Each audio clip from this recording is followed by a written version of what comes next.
Welcome back to our channel sandwich natural പ്ലസിലേക്ക് എല്ലാവർക്കും സ്വാഗതം. അപ്പോൾ ഞാൻ ഇന്നലെ ഒരു പോസ്റ്റ് ഇട്ടിരുന്നു, എന്താ പറയുക, നമുക്ക് കണ്ടന്റുകളൊന്ന് മാറ്റി പിടിച്ചാലോ എന്ന് വെച്ചിട്ട്. അത് വേറെ ഒന്നുമല്ല, നമ്മളിവിടെ പശുക്കൾ ആരുമില്ല ഗൈസ്, എല്ലാവരും നമ്മൾ കൊടുത്ത് ഒഴിവാക്കിയിട്ടോ. ഒഴിവാക്കാൻ മീൻസ് അങ്ങോട്ട് പറിച്ച് ഒഴിവാക്കി വിട്ടല്ല, നമ്മൾ സാഹചര്യം കൊണ്ട് നമ്മളറിയുന്ന 2 ഫാമിലോട്ട് കൊടുത്തു വിട്ടു. നമുക്ക് ഏട്ടൻ്റെ ഫ്രണ്ട്സിൻ്റെ തന്നെയാണ്. കാരണം നമ്മുടെ കൃഷ്ണമ്മ വെള്ളപ്പശു അല്ലേ, വടകര പശു, അവളെയും അവളുടെ മോനെയും, അതായത് കാളക്കുട്ടനെയും കൂടി നമ്മൾ ഇവിടെയാണ് കൊടുത്തത്, വയനാട്. പിന്നെ ലച്ചു അവളുടെ മോനും, അതായത് കാസർഗോഡ് കുള്ളനും അവളുടെ കുട്ടീനെയും കൂടി മലപ്പുറം. അങ്ങനെയാണ് നമ്മൾ കൊടുത്തു വിട്ടത്. കൊടുത്തു വിടാൻ കാരണം നായശല്യം കാരണമാണ്. ഭയങ്കര നായശല്യമാണ്. എന്താ പറയുക, നമ്മുടെ സുന്ദരൻ ഒരു കടിയും കിട്ടിയിട്ടുണ്ട്. അപ്പോൾ അത് കാരണം നമ്മൾ വേഗം ഇനിയും അവിടെ വെക്കുന്നത് സേഫ്റ്റി അല്ല എന്നുള്ളത് കൊണ്ട് അവരെ വിട്ടുകാണ്. നമുക്ക് എപ്പോൾ നമ്മൾ ഫാമിൻ്റെ പരിപാടിയൊക്കെ നോക്കുന്നുണ്ട്. ഇപ്പോൾ സാമ്പത്തികം കുറച്ച് കുറവായതുകൊണ്ടാണ് നമ്മൾ അത് ഇപ്പോൾ കുറച്ച് കാലത്തേക്ക് ഒന്നും ഇപ്പോൾ വേണ്ടാന്നുള്ള രീതിക്ക് നിൽക്കുന്നത്. കാരണം വീട് പണിയും കൂടി അതിൻ്റെ ഇടയിൽ കൂടി ആയതുകൊണ്ട് അറിയാമല്ലോ, അതുകൊണ്ടാട്ടോ നമ്മൾ ഇപ്പോൾ പശുക്കളെ ഫാം സെറ്റപ്പ്, നമ്മൾ ഫാമൊക്കെ നല്ല അടിപൊളിയായിട്ട് തുടങ്ങുമെന്ന് വെച്ചിരുന്നു. ബഡ്ജറ്റ് കുറച്ച് കമ്മിയാണ് നമ്മുടെ കയ്യിൽ. അതുകൊണ്ടാണ് ഇനിയിപ്പോൾ നമ്മൾ തുടങ്ങുകയാണെന്നുണ്ടെങ്കിൽ നമുക്ക് പൈസ വന്ന ഫസ്റ്റ് പരിപാടി ഒരു ഫാം, ചെറിയൊരു വലിയ ഫാം എന്നല്ലെങ്കിൽ കുഞ്ഞി ഫാം തുടങ്ങുക എന്നുള്ളത് തന്നെയാണ്.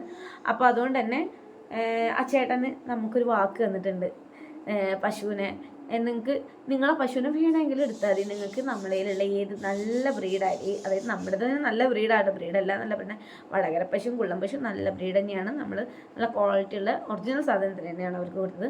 അതുപോലെ അവരെ കയ്യിൽ നല്ല പശുക്കളൊക്കെ തന്നെയാണുള്ളത്. അപ്പോൾ അവർ നിങ്ങൾക്ക് ഇഷ്ടമുള്ളതിനെടുത്തോ. ഇനിയിപ്പോൾ പ്രസവിക്കാനായതിനായാലും കൊണ്ടുപോയിക്കോ, പ്രസവിച്ച് കഴിഞ്ഞതിന് വേണേൽ കൊണ്ടുപോയിക്കോ, ഇനി കുഞ്ഞന്മാരെ പോറ്റുന്നുണ്ടെങ്കിൽ അവരെയും കൊണ്ടുപോയിക്കോ എന്നാണ് പറഞ്ഞത്.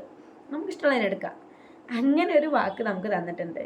അപ്പോൾ നമ്മളിനി തീർച്ചയായിട്ടും ഫാമും കാര്യങ്ങളൊക്കെ തുടങ്ങുകയാണെങ്കിൽ ചേട്ടന്മാരുടെ അടുത്ത് വാങ്ങുന്നതാണ്. പിന്നെ വീഡിയോ ഒന്നും ചെയ്യാതെ നമ്മളതിൽ പശുക്കളൊന്നും ഇവിടെ ഇപ്പോൾ ഇല്ല, അതുകൊണ്ടാണ് വീഡിയോ ഒക്കെ നിർത്തിച്ചത്. പിന്നെ നമ്മൾ വീട് പണി കഴിഞ്ഞു.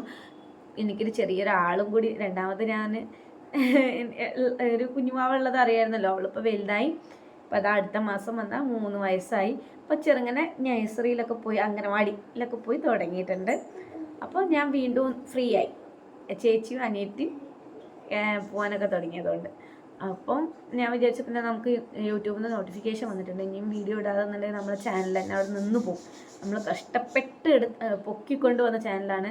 നമുക്ക് എന്താ പറയുക, എന്തെങ്കിലും ഇതിനകത്ത് നിന്ന് വരുമാനം വരുന്ന പറഞ്ഞ ആ ടൈമിലാണ് ഇതിനകത്ത് എന്തായത് ഒരു സെക്ഷൽ കണ്ടന്റ് എന്ന് പറഞ്ഞിട്ടൊരു പശുവിൻ്റെത് വന്നതും, അതുപോലെ തന്നെ ആ വീഡിയോ ഡിലീറ്റ് ചെയ്തു. നേരെ നമ്മുടെ വ്യൂവേഴ്സ് കുറഞ്ഞു, അതായത് നമ്മളെ കാണുന്ന ഇതുണ്ടാവുമല്ലോ അത് കുറഞ്ഞു. പിന്നെ വീണ്ടും ഫസ്റ്റ് ഇട്ടതല്ല ഇത് നടക്കുന്ന വീണ്ടും പൊന്തി വരുന്നത്, എന്നാലേ നമുക്ക് പ്ലേ ബട്ടണും കാര്യങ്ങളൊക്കെ കിട്ടത്തുള്ളൂ. അപ്പോൾ ഞാൻ വിചാരിച്ചു ഇനി ഇങ്ങനെ വെറുതെ, ഞാനും ബോറടിച്ചിട്ടാണ്, 2 ആളും പോയി, ചെറിയ ആളും കൂടി പോയപ്പോൾ പക്കാ ബോറടിച്ച് കുത്തിരിക്കുകയാണ് ഇവിടെ. അപ്പോൾ ഞാൻ വിചാരിച്ചു ഇങ്ങനെ നിന്നാൽ പറ്റൂല, എന്തെങ്കിലും നമുക്ക് പശുക്കൾ വരുന്നവരെ എന്തെങ്കിലും കണ്ടന്റ് ആയിട്ട് പോകണമെന്ന് വിചാരിച്ചിട്ട് നമുക്കൊരു പുതിയ തുടക്കമാവാം. അപ്പോൾ എന്തായാലും നിങ്ങളെല്ലാവരും എന്നെ സപ്പോർട്ട് ചെയ്യണം. നിങ്ങൾ വെറുപ്പിക്കുന്ന ഒരു കണ്ടന്റ് ആയിട്ടൊന്നും വരില്ല. അപ്പോൾ എന്തായാലും നല്ല നല്ല കണ്ടന്റുകളായിട്ട് ഞാൻ വരാം. അപ്പോൾ എന്തായാലും നിങ്ങൾ ഇതേ എന്നെ സപ്പോർട്ട് ചെയ്ത പോലെ തന്നെ വീണ്ടും ഒന്ന് സപ്പോർട്ട് ചെയ്യുക.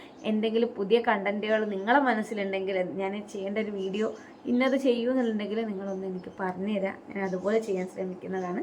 അപ്പോൾ താങ്ക് യു. ഇതുകൊണ്ടാണ് പശുക്കള വീഡിയോ ഒന്നും ചെയ്യാത്തത്. അപ്പോൾ എന്തായാലും നിങ്ങളെ സപ്പോർട്ട് എനിക്ക് എന്തായാലും വേണം. Thank you.